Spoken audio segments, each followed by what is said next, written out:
না, দুইজন ভিন্ন মাত্রার দুজন ডিরেক্টর।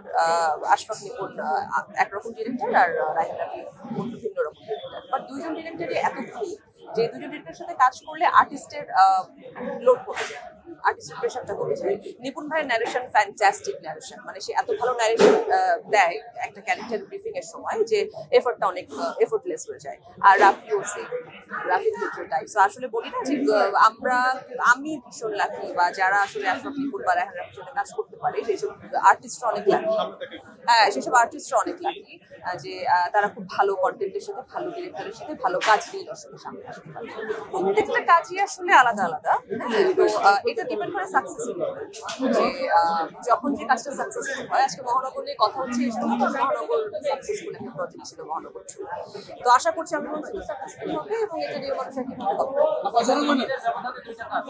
4 দিনের ব্যবধানে, একটা 11 তারিখে গেছে চরকিতে টিম লাইট, আর এইটা যাচ্ছে আজকে।